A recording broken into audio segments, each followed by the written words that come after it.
Hello everyone, welcome to simple food and recipe. मैं रानी लता। आज हम बनाने जा रहे हैं कुट्टू के लड्डू, क्योंकि नवरात्र शुरू हो गए हैं और लड्डुओं को हम बहुत इजीली घर पर आसानी से बना लेते हैं। तो चलिए बनाना शुरू करते हैं। मीडियम फ्लेम पर रख रहे हैं हम एक कढ़ाई में हम डाल रहे हैं 1 कप मूंगफली के दाने। दानों को हमें भूनना है। दानों को हमें तब तक भूनना है जब तक कि इन दानों के ऊपर से छिलका ना उतरने लगे। तो दानों के ऊपर से छिलका उतरने लगा है तो अब हम इन मूंगफली के दानों को निकाल लेंगे एक प्लेट में।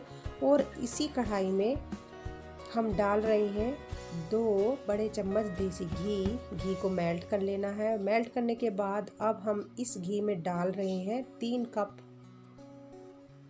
कुट्टू का आटा। कुट्टू के आटे को घी में मिलाते हुए हमें चलाना है लो मीडियम फ्लेम पर।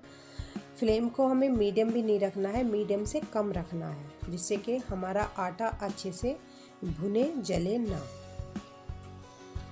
और आटे को हमें यानी कि इस कुट्टू के आटे को हमें तब तक भूनना है जब तक कि इस आटे में से भुनने जैसी महक खुशबू ना आने लगे। धीरे धीरे चलाते हुए लो मीडियम फ्लेम पर इस आटे को हमें भूनना है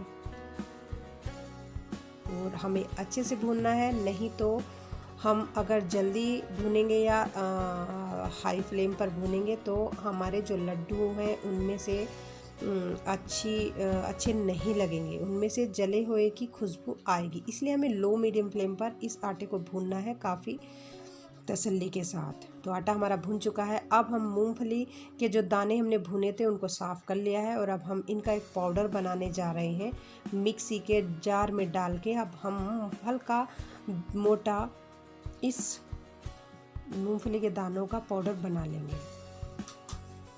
तो मूंगफली के दानों का पाउडर हमने कुट्टू के आटे में मिला दिया है और उसके साथ हम ले रहे हैं 1 कप नारियल। सूखा नारियल है, इसको भी हमने मिक्सी के जार में डाल के बारीक कर लिया है। तीनों चीज़ों को मिला लेंगे अच्छे से, यानी कि कुट्टू में हम मिला लेंगे मूंगफली का पाउडर और सूखा नारियल।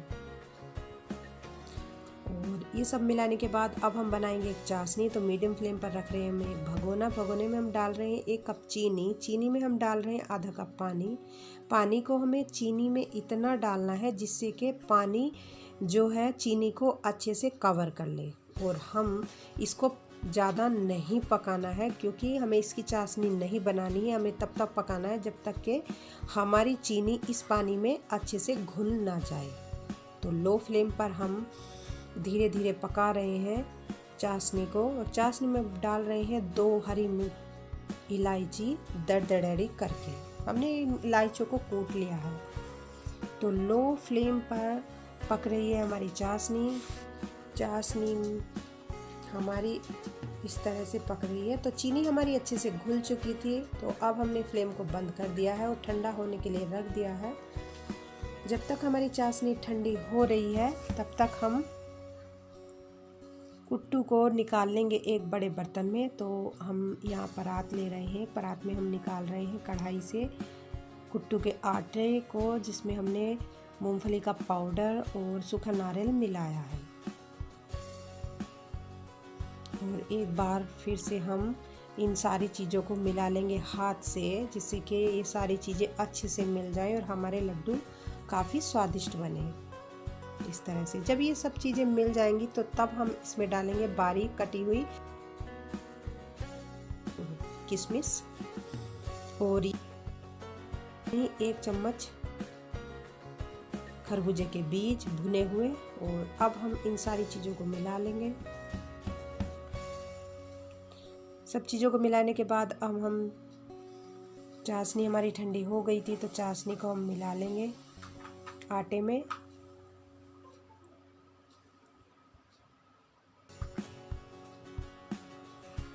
और बनाना शुरू कर देंगे हम लड्डू अच्छे से मिलाने के बाद चाशनी को इस आटे में।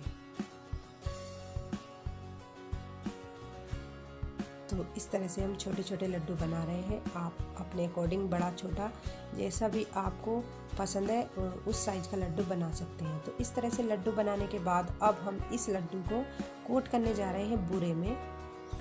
इस तरह से बूरे में हमने कोट कर दिया है। इस तरह से हम सारे लड्डू बना लेंगे। तो मैं इस तरह से लड्डू बना रही हूँ और हमारे लड्डू जल्दी बनकर रेडी हो गए हैं। आप इस तरह से नवरात्रों में लड्डू बनाकर रख सकते हैं, स्टोर कर सकते हैं और 9 दिन तक आप दूध चाय जो आपको पसंद हो उसके साथ ये लड्डू खा सकते हैं। तो उम्मीद करती हूँ कि आपको ये कुट्टू के लड्डू की रेसिपी पसंद आई होगी। तो मेरे चैनल को लाइक कीजिए, शेयर कीजिए, सब्सक्राइब करिए, सपोर्ट करना ना भूलें और कमेंट करना भी ना भूलें। मिलती हूँ एक न्यू रेसिपी के साथ। रखिए अपना ढेर सारा ख्याल। तब तक के लिए बाय बाय एवरीवन।